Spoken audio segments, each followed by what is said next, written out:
In Tahrir Square last Tuesday, as on many other occasions, when Muslims went down to pray, they were protected by Egypt's Christians.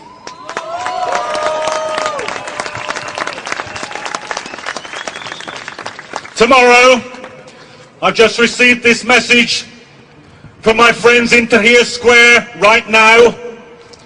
They have decided that tomorrow will be a day for the martyrs, and that a mass, a Christian mass, will be said in Tahrir Square, and the Christians will be protected by the Muslims.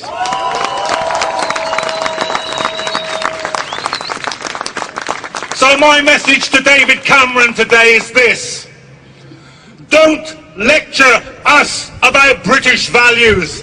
I'm interested in Egyptian values. I'm interested in the values of the Egyptian revolution. It's no mistake, you know, that speech is made by Cameron today. Perhaps no mistake, it's made in all places in Munich today. Because the BBC rants this morning about the threat of the Muslim Brotherhood taking over in Egypt, and at the same time the Prime Minister of Britain is ranting in Munich about the threat from the enemy within. Now let's be absolutely clear.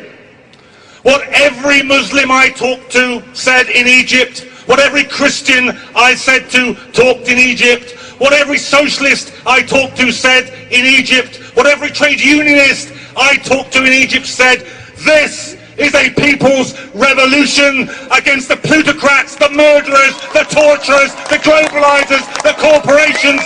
That's the revolution in Egypt. What incredibly brave people they are. What incredibly brave people they are. Organised so brilliantly. When I went into Tahrir Square, as Tarek said, there was cooperation between the army, at least some of the rank and file soldiers. The rank and file soldier, the squad, he asked to see my identity. I showed him my passport. He then passed me over to a woman in a full burqa who searched my bag, apologised and said it's for our own safety. Now I recommend this policy to the British Airports Authority. I would feel safer if instead of searching women in burqas, they allowed women in burqas to do the searching. That would be a value worth having in Britain today.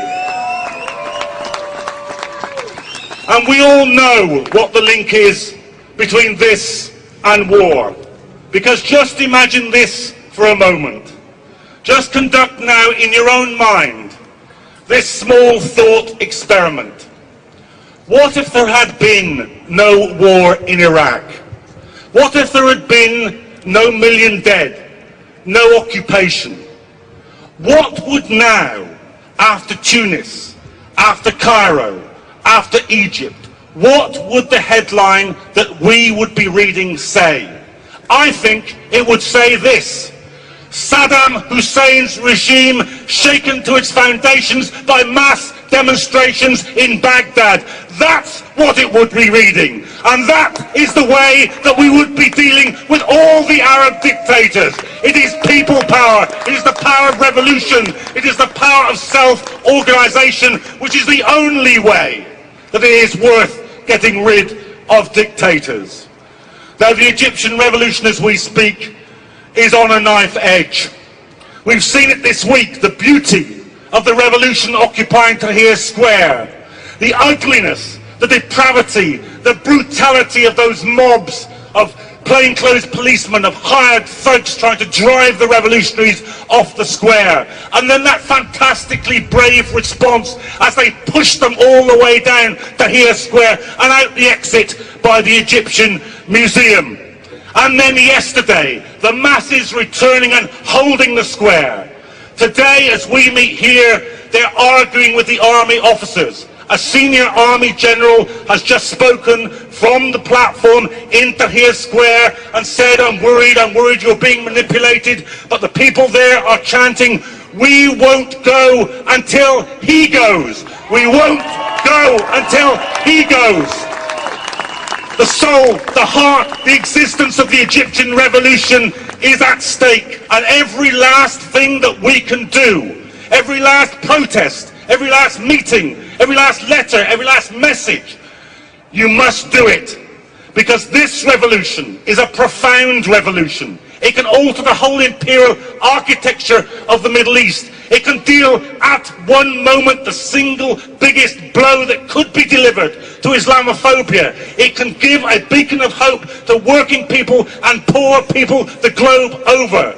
So today, recommit yourselves, every last piece of energy, imagination, initiative, activity, everything for the Egyptian revolution.